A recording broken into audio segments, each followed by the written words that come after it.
d'abord, merci à vous tous d'être ici aujourd'hui, de me donner du temps et de votre écoute. J'essaierai d'être à la hauteur de vos attentes.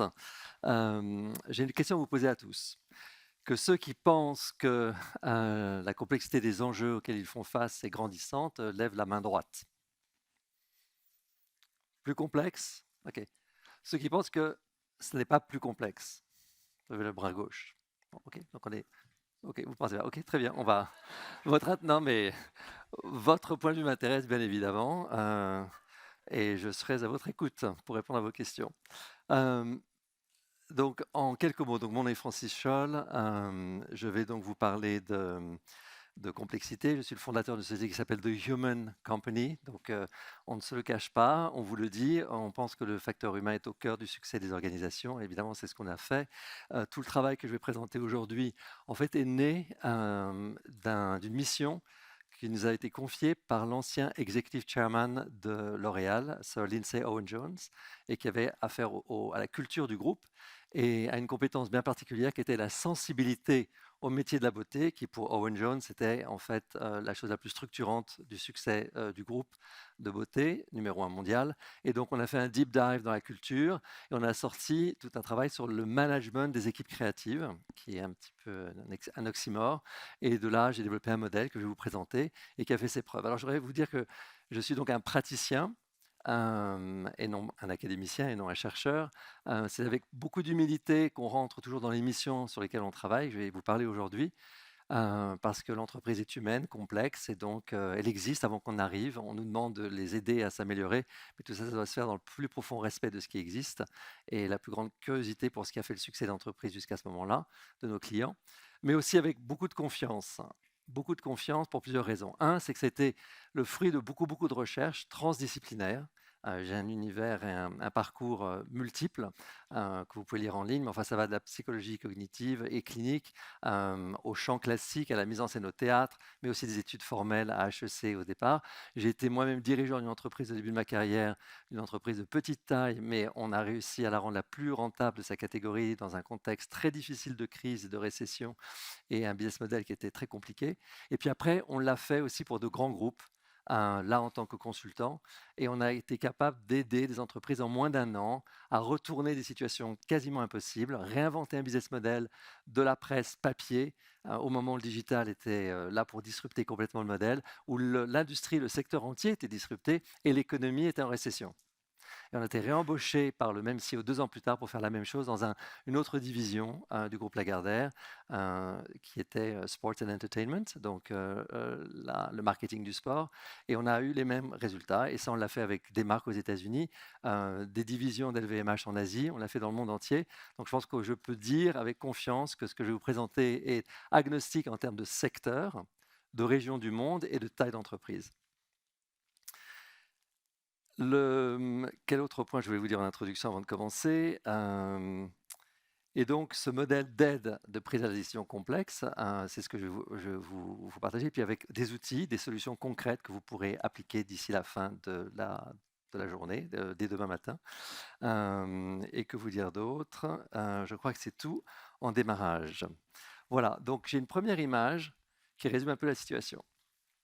Donc, à votre gauche, il y a un cours de golf. D'accord, c'est le monde d'où l'on vient. On sait exactement quel est le script. On va du trou numéro 1 au trou numéro 9 ou 18.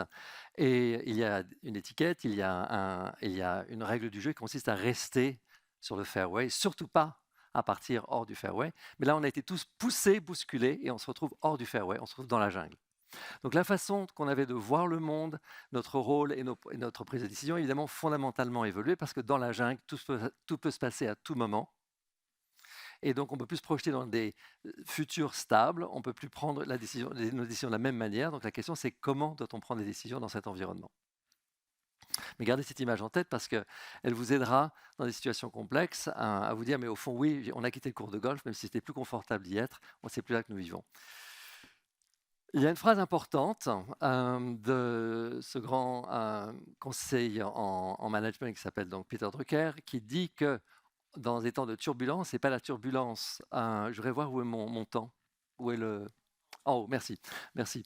Donc, merci beaucoup. Donc, en temps de turbulence, c'est pas la turbulence en elle-même qui est le sujet, c'est le fait que l'on applique une logique du passé. Donc, c'est la logique du cours de golf, alors qu'on est dans un environnement de jungle. Ok. Donc, en fait, ce qu'on fait nous à The Human Company, c'est qu'on accompagne les dirigeants, leurs équipes et leurs organisations dans ce changement de paradigme du cours de golf vers la jungle. Et on a donc, comme je vous l'ai dit, expliqué, on a trouvé un modèle pour repenser la façon dont on pense. Ce qui paraît très ambitieux, mais vous allez voir, en fait, c'est assez simple.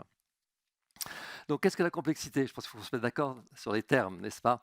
Donc, il y a une image très simple qui vient pas de moi, qui vient d'un auteur, Frédéric Laloux, belge, sur Réinventer les organisations, qui dit que un modèle compliqué, c'est la turbine ou un moteur d'avion. C'est-à-dire que c'est compliqué, effectivement, il faut de la science, de l'expertise pour pouvoir le monter, le démonter, le comprendre. Mais si vous enlevez une pièce ou si une pièce devait tomber du moteur et que vous allez voir l'ingénieur qui l'a conçu ou qui a travaillé dessus, il vous dirait exactement ce que fait cette pièce, quel est son rôle. Et si sans cette pièce, le moteur peut toujours fonctionner. Ce sont des gens extrêmement importants. D'accord. C'est extrêmement important. Et puis vous avez la complexité, ça c'est le plat de nouilles, d'accord, et la sauce, c'est des carbonara, donc une sauce au lait. Et en fait, quand vous tirez un spaghetti de l'assiette, eh bien, vous ne savez pas quelle implication ça va avoir à un niveau local, à d'autres endroits de l'assiette. Ok. Ce qui veut dire quoi? C'est-à-dire qu'il n'y a pas un principe régulateur qui permet d'influencer le système selon des lois et des principes communs à tous les éléments du système, mais qu'il y a des lois locales, qui vont avoir un impact et que ces lois locales ne répondent pas à un principe organisateur général. C'est ça la complexité. Et donc, je vais vous dire une chose, en fait, on ne la résout pas, la complexité. On ne la résout jamais. D'accord. On s'y engage, on rentre dans des zones beaucoup plus profondes de perception de la réalité, et c'est là qu'on rencontre des informations précieuses et importantes qui nous permettent d'évoluer.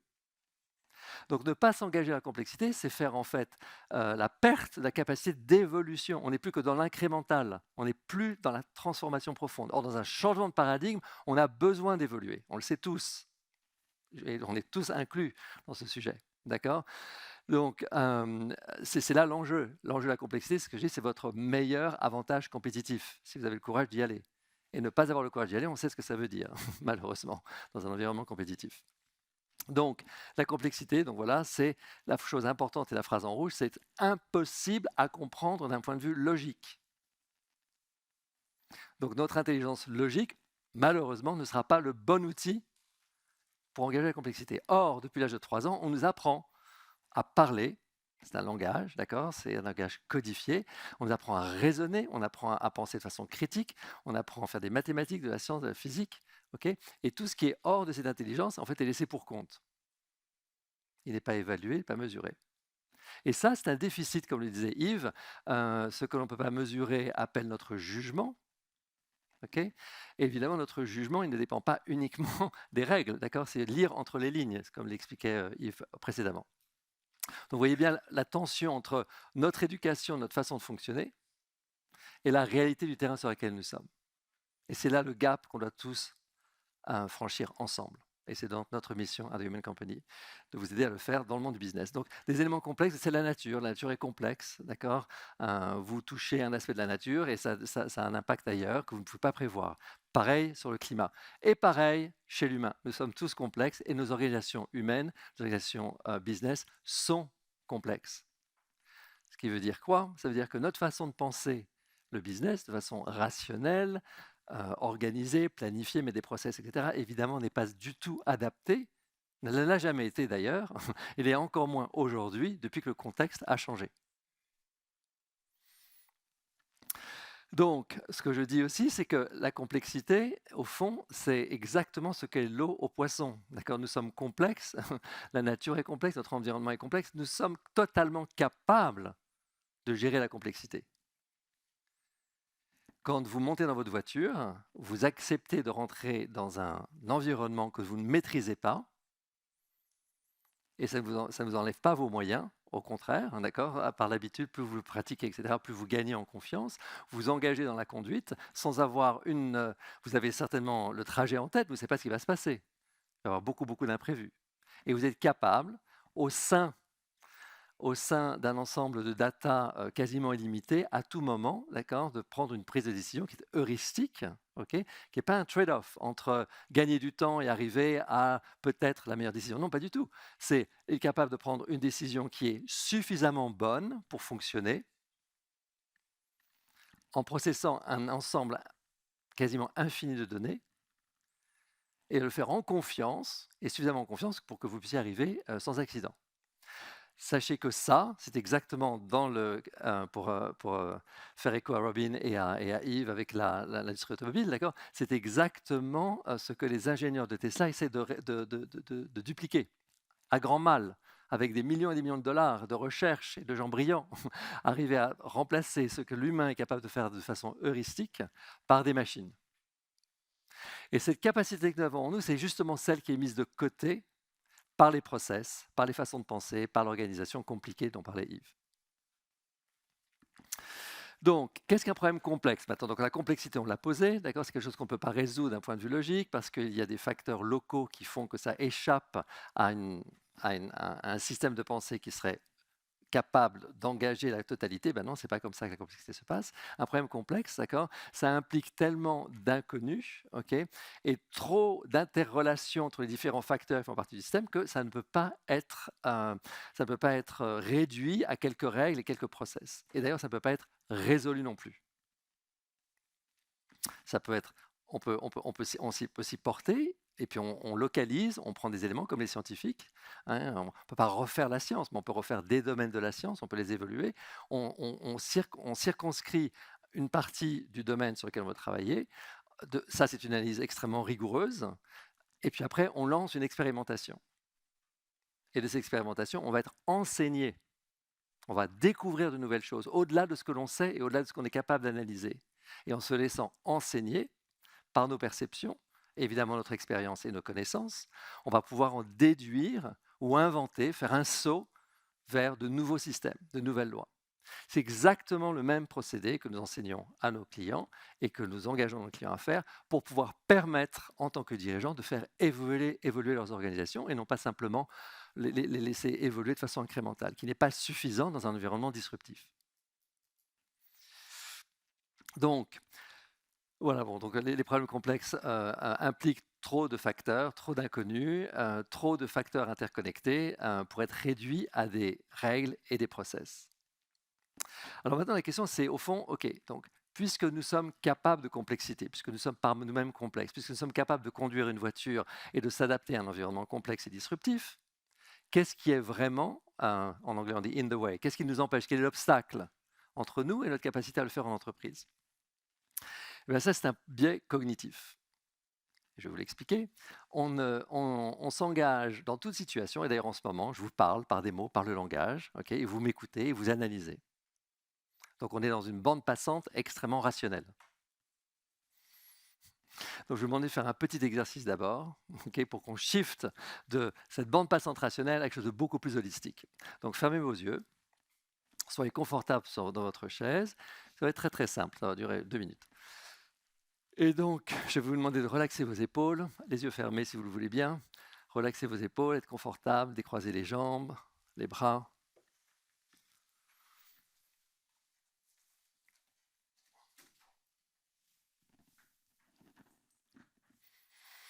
Relaxez le ventre, la mâchoire. Relaxez le cou qui fait la liaison entre la tête et le corps. Relaxez les muscles du visage, en particulier les muscles au-dessus de la lèvre supérieure et les muscles en dessous de la lèvre inférieure. Relaxez vos oreilles, pavillon externe. Relaxez les muscles de l'oreille moyenne. Et relaxez votre oreille interne. Maintenant, je vais vous demander de prêter attention à votre respiration. Et vous allez vous apercevoir qu'il y a un muscle, le diaphragme, qui bouge dans notre ventre. Et lorsque le diaphragme remonte, il rétrécit l'espace pour les poumons, qui donc chasse de l'air en se rétrécissant, c'est l'expire. Et quand le diaphragme descend et fait place pour que les poumons puissent s'expandre, c'est l'inspire. Donc observez ce mouvement.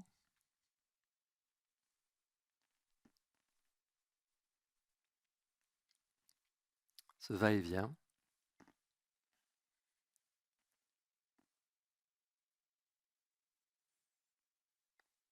Profitez de ce moment.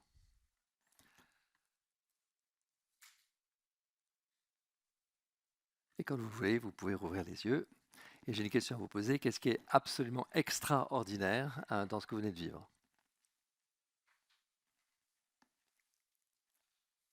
Quelqu'un? Bon. Pardon? On ne fait jamais. Oui, c'est vrai, absolument. Mais il y a quelque chose qu'on ne fait jamais non plus, qui est encore plus extraordinaire. Oui. Pardon? Ok, ok. Allez-y. On est dans le présent. Très bien, on se rapproche. Pardon? On le fit autour. Ok, très bien, on se rapproche aussi. Tout ça, c'est des qualités importantes pour le propos d'aujourd'hui. Oui? C'est aussi un point très important, absolument. On ne pense à rien, c'est très important aussi, vous verrez. On l'a fait en groupe, on le fait toujours en groupe. On respire toujours en groupe, parce qu'on est connecté par l'air qu'on échange. Se retrouver dans le calme. Mais par rapport à notre sujet de complexité, d'accord, c'est un processus extrêmement complexe qui s'opère sans qu'on ait aucune décision à prendre. On n'a pas à y réfléchir. Et il y a donc cette intelligence innée en nous, d'accord, de traiter ce processus complexe et vital qui est la respiration. Vous n'avez pas besoin de savoir comment il se passe pour que ça se passe, de comprendre ce que sera la prochaine étape de ce processus, d'accord? Et ça se passe. Donc nous avons cette capacité en nous de traiter des opérations extrêmement complexes sans avoir à s'y porter d'un point de vue intellectuel ou de vouloir quoi que ce soit. Parce qu'on soit fatigué, qu'on ait trop mangé, qu'on n'ait pas assez dormi, qu'on soit énervé, ça se passe. Donc toutes les questions de confiance, construction d'équipe, etc., d'accord? On partage tous ensemble cette capacité innée de régler ce problème complexe et de le faire ensemble sans avoir à intervenir. Et tout le travail qu'on fait dans tous les groupes qui ont été nommés à travers le monde, ça commence par cette respiration. Et après, ces qualités-là, capables de résoudre un problème complexe sans avoir à participer intellectuellement, sans savoir exactement ce qui se passe ou se mettre d'accord sur la façon dont on le fait chacun, on le translate dans un exercice, un serious game, qui consiste à résoudre un problème complexe avec un enjeu de performance en équipe. Et je dirais le seul ajustement qui est nécessaire pour que ça puisse être possible. Donc, je vous demandais d'aller sur votre téléphone et d'aller à ce lien. Donc, c'est SQUIR, c'est écrit cleacademy.com/test. 3 minutes, 12 questions, et ça vous donnera une lecture plus personnelle de ce que je vais raconter. C'est très simple, c'est un petit indicateur.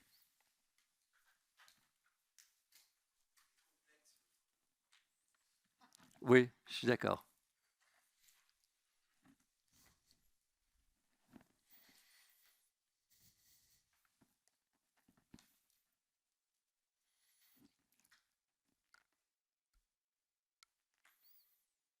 Vous allez recevoir un rapport aussi qui vous sera envoyé par email automatiquement, et vous avoir un premier décodage de votre façon de répondre.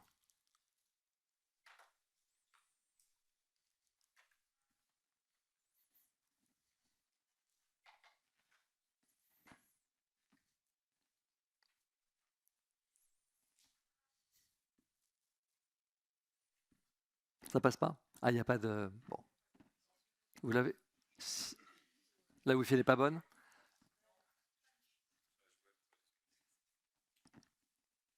Qui était capable d'y aller? Oui, il y en a certains. Bon. Et parmi ceux qui ont réussi à aller, vous avez fait terminer le questionnaire? Non, pas encore. Prenez 2 minutes.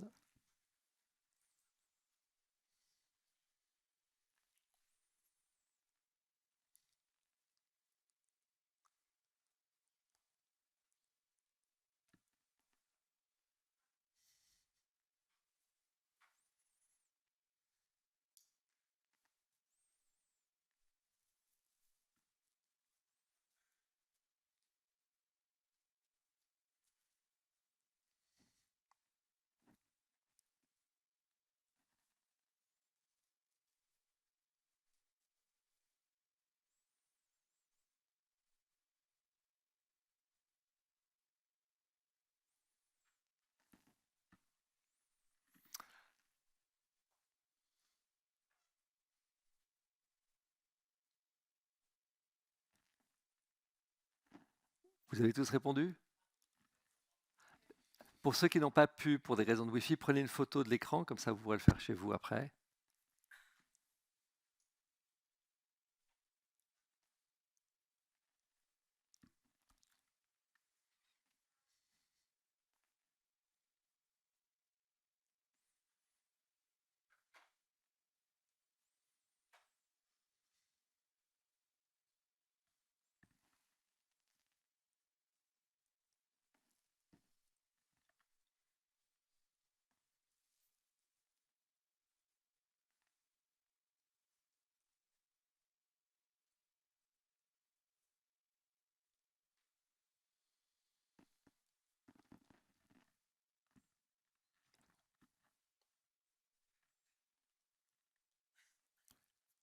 C'est bon? Je vois des gens qui répondent encore. Non, c'est bon? Ok, on avance. Donc, on va faire un tout petit jeu très très très rapide euh, sur deux géométries, cercle et carré, d'accord? Assez simple. J'ai conçu le modèle pour que même un enfant de 5 ans puisse le comprendre et pour qu'il soit irréfutable et indéniable et qu'on puisse vraiment aider les gens à faire ce passage du cours de golf vers la jungle. Donc, prenez un papier, un crayon, vous faites simplement une note mentale et regardez autour de vous toutes les formes qui sont rectangulaires, qui sont angulaires, qui sont triangulaires, et voyez ce qu'elles évoquent en vous, comme le rouge ou le bleu pour évoquer quelque chose pour vous. Donc, de façon très très spontanée. Qu'est-ce qu'évoquent ces rectangles, ces carrés, ces triangles, ces angles? Ok. Quelqu'un veut dire quelque chose? Qu'est-ce que vous ressentez? Pardon? Un cadre? Structure? Pardon? Repère? D'autres choses? Je le fais dans le monde entier et on retrouve toujours les mêmes mots, d'accord, qui sont structure, effectivement, fiable, ordre, linéaire, euh, sécurisant. C'est des mots universels. D'accord. Maintenant, on va faire une autre géométrie, le cercle. Donc, vous regardez tout ce qui est ondulaire, ovale, rond, et voyez ce que ça évoque en vous. Quelqu'un veut dire quelque chose? Très spontané. Qu'est-ce que ça vous dit? Souple, douceur, vision. Ok, très bien. Que des mots qu'on retrouve toujours pareil, donc inclusif, infini, qui vous accueille, doux, non linéaire, créatif. Ok, très bien. Donc, disons que le carré représente notre logique, notre raison, quelque chose de très fiable, de très structuré, d'accord, sur lequel on peut se reposer, et que le cercle représente notre capacité à la perception, ce qui est mobilisé chez le chercheur ou la chercheuse, le moment de post-expérimentation où on a de l'information qu'on ne comprend pas nécessairement a priori, mais à laquelle on va se remettre. Et en utilisant notre perception, on va pouvoir voir entre les lignes, comme le disait Yves, d'accord, ce qui ne répond pas des règles, d'accord, ce qui n'est pas encore connu. Voilà. Bon, eh bien, on vit dans un monde, en fait, où ce que je ressens, mes perceptions, n'ont de valeur que si elles font du sens du point de vue de la logique et du carré. Donc, on vit dans un monde où mon intelligence perceptive est, au fond, complètement enfermée dans la logique du carré. Ok, là, il n'y a plus de perception.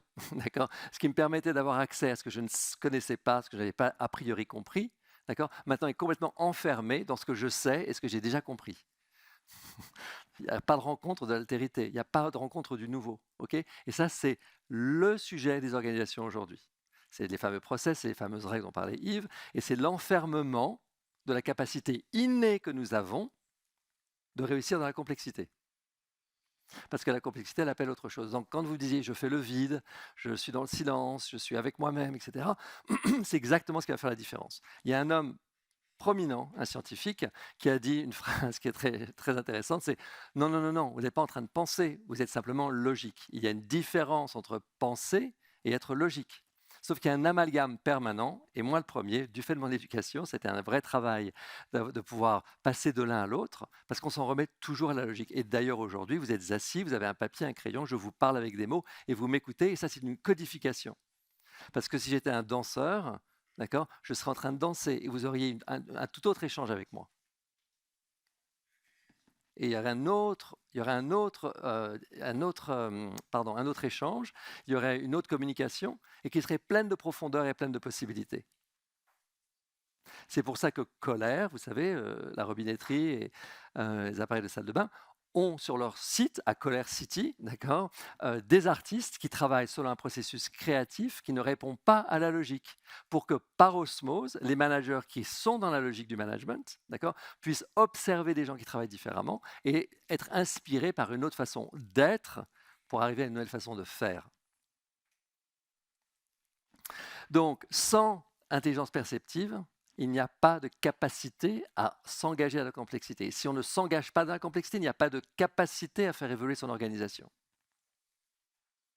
Et quand on ne fait pas évoluer son organisation, simplement on est dans un changement incrémental, on recule parce que le statu quo n'existe pas, le monde avance.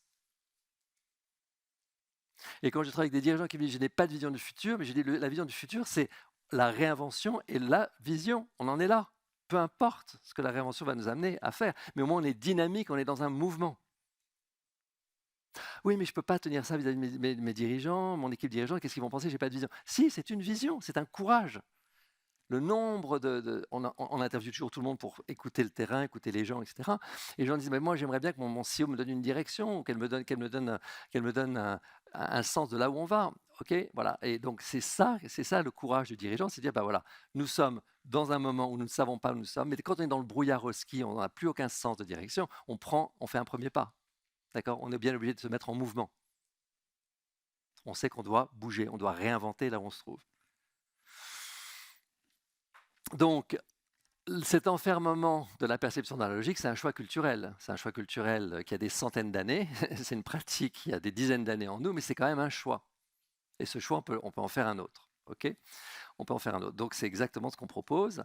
Et c'est, pour que vous le compreniez bien, tout à fait ce que fait Colère en mettant des artistes d'un côté et des managers de l'autre, mais c'est ce que font les plus grands, les Mayo Clinic des États-Unis, les meilleurs hôpitaux aux États-Unis, amènent la médecine traditionnelle chinoise, avec l'acupuncture, en parallèle la médecine allopathique, médicale, scientifique, que ces deux systèmes ne peuvent en rien se réconcilier, mais ils peuvent rentrer en résonance et apporter plus que ce qu'ils ne sont, indépendamment l'un de l'autre.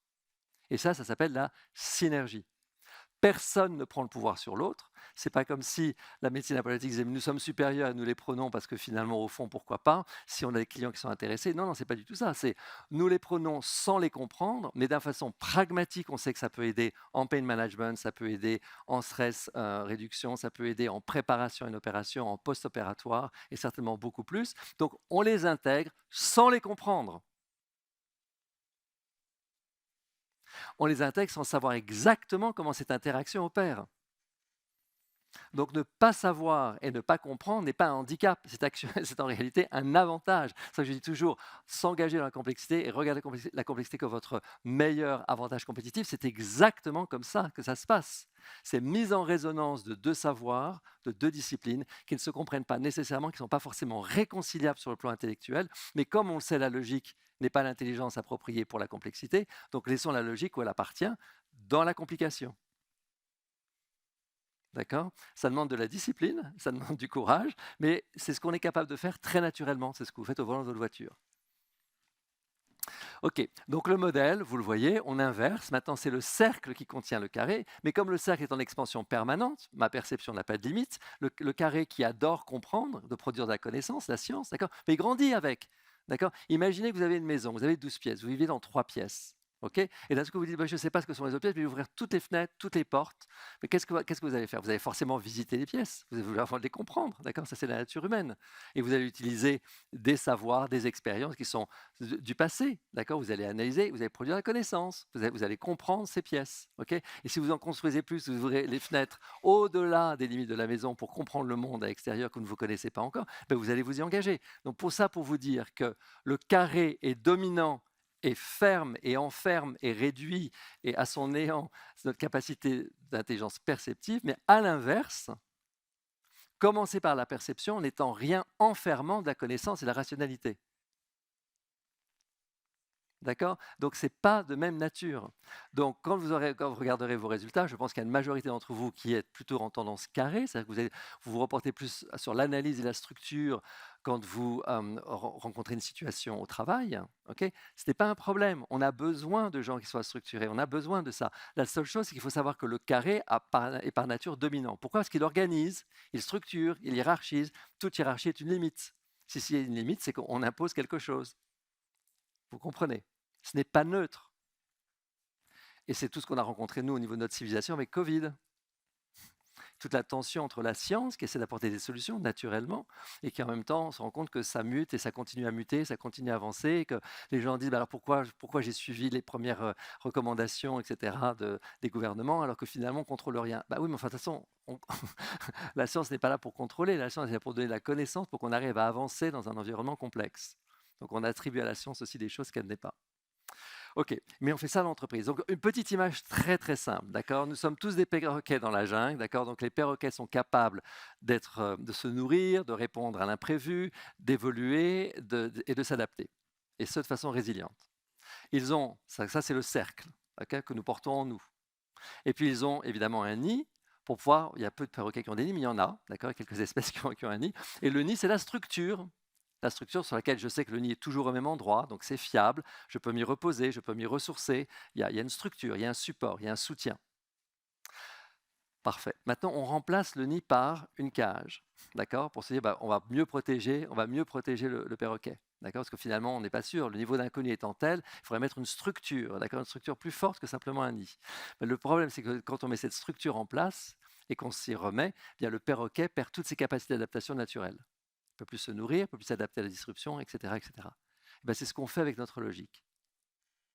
La logique, elle est fabuleuse tant qu'elle est un nid, en soutien, et qu'elle n'est pas dominante de mon expérience.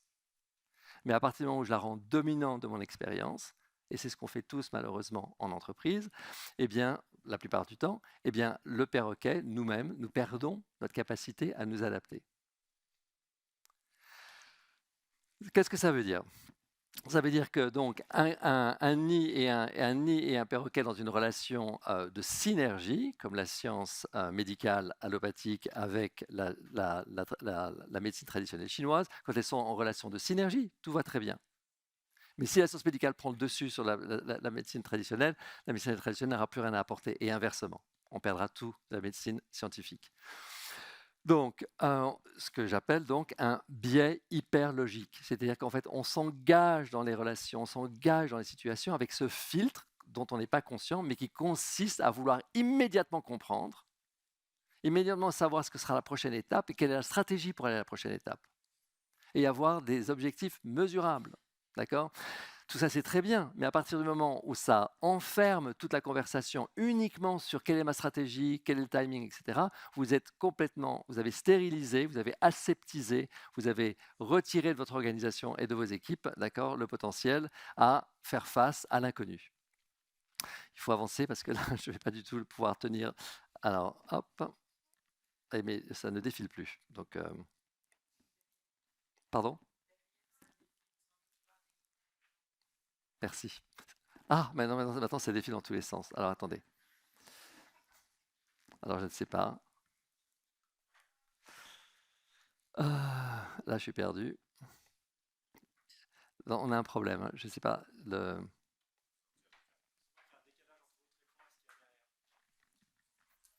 Alors, attendez. Là, c'est comme ça. Ah. Ok. Non, je vais revenir là parce que là, allez. Ah, c'est pas possible.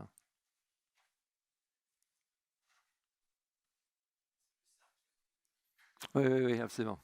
Donc, ok. Donc, on souffre tous de ce biais hyperlogique, d'accord? Vous en convenez? On a tous tendance à préférer le langage à la danse, ok, quand il s'agit de prendre des décisions et de communiquer ensemble. Et pourtant, c'est un biais. Ok, donc ça nous rend peu efficaces face à la complexité, d'accord, l'enjeu d'aujourd'hui, et encore moins à pouvoir résoudre les problèmes complexes, ou en tout cas se rapprocher de les résoudre. Ok, donc c'est quoi la solution? Ok, bah c'est justement de comprendre que le carré, d'accord, cette approche logique est totalement dominante. Elle est essentiellement dominante. Elle est dominante par dessein.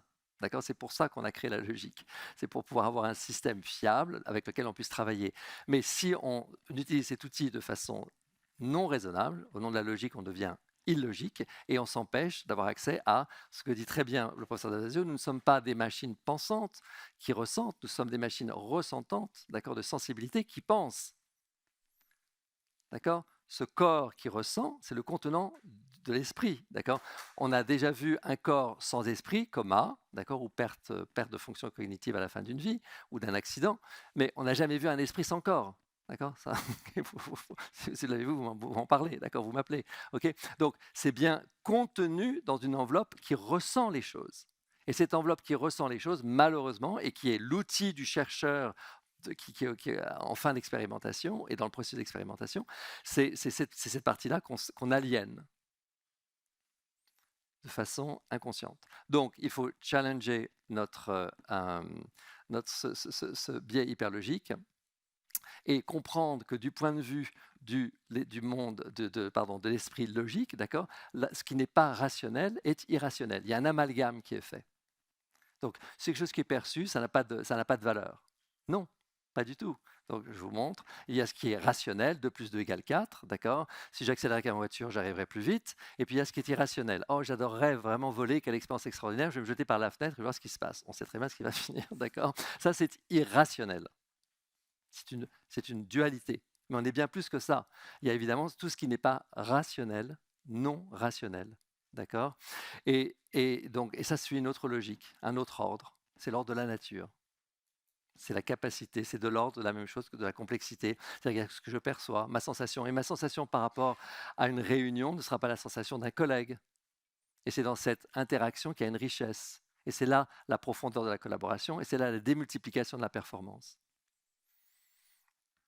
Donc il faut mettre le jugement de côté pour pouvoir recevoir ces perceptions. Ce que vous disiez, j'ai fait le vide de mon mental et je peux ressentir ce qui est. Et c'est là qu'on peut du coup avoir accès à une information subtile, plus profonde, qui va me permettre d'aborder la complexité avec un autre niveau de compréhension et de perception.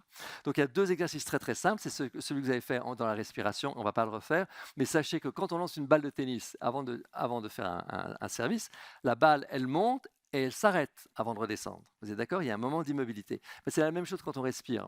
Il y a un moment d'immobilité du diaphragme, il descend, et avant de remonter, il y a un moment d'immobilité et il remonte. On respire 22 000 fois par jour, inspire, expire, d'accord? Mettons qu'on enlève un tiers pour dormir et faire autre chose, il nous en reste quand même encore 15 000, quelque chose comme ça. On a 15 000 moments d'immobilité dans cette fonction essentielle, et vous en ferez l'expérience, pas ici, et vous verrez, c'est un moment d'équanimité, un moment de calme, un moment d'ouverture complète. Parce que vous avez bien vu que quand vous respiriez, vous étiez plus centré, plus calme, etc. Mais quand en plus on va dans ce moment de balancier qui s'arrête, là il y a un espace. Il y a un espace d'opportunité d'un point de vue cognitif. Et on est bien d'accord que l'équanimité est importante, puisque la raison pour laquelle on va vite vers la conclusion intellectuelle, c'est qu'on a hâte de comprendre, on veut maîtriser. Et l'équanimité nous permet de ne pas vouloir maîtriser et d'être ouvert et d'être poreux et d'avoir accès à tout ce répertoire de nuances qui nous permet de nous engager à la complexité. Donc ça décide de ralentir, de prendre confiance en notre capacité innée à fonctionner sans comprendre et sans savoir ce que sera la prochaine étape, et de la laisser émerger en créant l'espace pour qu'elle émerge. Et à ce moment-là, notre capacité de perception aiguisée pourra nous donner l'information pour la prochaine étape. Et ça, on le fait jouer, comme je l'ai dit, par un serious game à tous nos clients, pour qu'ils comprennent que la seule chose qui est essentielle, c'est ce changement d'attitude, de dominer par la compréhension intellectuelle, à être engagé intellectuellement, bien sûr, mais laisser un espace dans lequel il se passe autre chose. Et c'est la collaboration du relais, et c'est ça la démultiplication de la performance, sans effort, sans burn-out, et évidemment quand on est présent, on est engagé. J'avance même, et il y a un autre exercice très très simple, ça vous pouvez le faire tout de suite. Regardez, vous pouvez regarder ce meuble rouge, d'accord? Vous le regardez, vous essayez de le comprendre, qu'est-ce que c'est quoi la matière, c'est quoi ou alors vous le regardez sans vouloir le comprendre, simplement vous ouvrez vos yeux, vous laissez le rouge venir à vous. Et c'est une toute autre attitude. Est-ce que vous ressentez le changement? Il y en a un, c'est je regarde pour comprendre. Il y en a un autre, c'est je suis ouvert visuellement et je suis informé. Et là, il y a capacité à une perception beaucoup plus profonde. Très simple. Vous pouvez faire ça avec le toucher, avec l'odorat, avec l'olfactif et avec l'auditif. Donc ça, ce sont 2 exercices très simples que vous pratiquez au téléphone, en réunion, avec vous-même, d'accord? Et qui changent complètement votre relation à la réalité. OK, et qui vous fait sortir donc du carré. Bon, alors, est-ce que j'ai le droit d'avoir quelques minutes de plus ou pas? OK, je vais vous dire comment ça se décline en entreprise. 3 minutes. OK? OK. Donc, comment on opérationnalise ça? Donc, c'est un changement d'attitude, comme vous l'avez compris, qui permet un changement de mindset. Et donc, c'est cette pensée holistique, on ne sépare pas l'un de l'autre, on laisse les choses interagir en synergie. Okay, c'est la science médicale occidentale avec l'acupuncture. C'est colère des managers et les artistes de l'autre. Il y a une osmose qui se passe. Si on a l'ouverture de se dire leur façon de travailler ne me parle absolument pas, mais c'est pas grave. Je vais simplement me laisser impressionner et voir ce qui résonne en moi. Et la translation se passera par l'expérimentation comme un chercheur scientifique. Pour émanciper et faire évoluer ma façon de travailler, parce que la façon de travailler que j'ai, comme on sait, produit la complication non nécessaire, produit peu d'engagement, c'est partout dans toutes les études, et de moins en moins d'engagement, et produit de plus en plus de burn-out. Okay, donc ça, on sait ce qu'on fait quand on est dans le contrôle, et donc on doit explorer et expérimenter ce que l'on ne fait pas encore pour arriver à une performance différente et adaptée au contexte actuel. OK, on va avancer vite. Deuxième point, oui, OK. Deuxième point, c'est comment on prend des décisions. Et là, on regarde pourquoi la prise de décision? Parce que d'une décision à l'autre, je crée ma réalité, qui crée ma culture, et ma culture informe ma prise de décision. Donc c'est un loop dans lequel on est et qui nous enferme. Et ce que l'on regarde, donc, c'est en quoi nos clients prennent des décisions de façon rationnelle, okay, carrée, qui les enferme et ne leur permet pas d'avoir accès à leur capacité innée d'être en relation avec la complexité. Et donc, on enrichit leur prise de décision, on la rend holistique en leur montrant que être en contact avec leurs émotions, être capable de tolérer la confusion, de ne pas savoir, est tout à fait OK. Il y a des pratiques pour ça. Et troisièmement, grand point, le jeu. Parce qu'on n'est jamais plus humain. D'accord. La diversité des équipes aussi, et le jeu, parce qu'on n'est jamais plus humain que lorsque l'on joue. C'est une des premières fonctions neurologiques qui apparaît dans le cerveau humain. D'accord, et elle est capable d'intégrer tous les aspects du cerveau, donc aussi bien notre cortex logique que notre instinct, qui est notre plus grande capacité de créativité et d'adaptation. Et par le jeu, on arrive à inclure toutes ces formes d'intelligence et être plus présent, plus créatif, plus ouvert au changement et beaucoup plus capable d'expérimentation. Voilà. Et ce que je ferai, c'est que je vous enverrai cette présentation, ces slides pour les distribuer à tous vos invités aujourd'hui. Voilà, en conclusion, très très très rapide, on parle d'intelligence artificielle, donc on s'en remet à la machine et toutes ses capacités pour produire de l'intelligence. On parle maintenant d'intelligence augmentée, c'est-à-dire la machine en relation avec l'humain, et ce que je dis, il est vraiment temps de parler de Augmented Human Intelligence. Voilà. En conclusion, nous faisons face à des enjeux de plus en plus complexes, et ce de façon quasiment incomparable, mais le potentiel que nous avons à faire face à ces enjeux est également, de façon totalement proportionnelle, aussi incroyable et aussi limitée. Merci.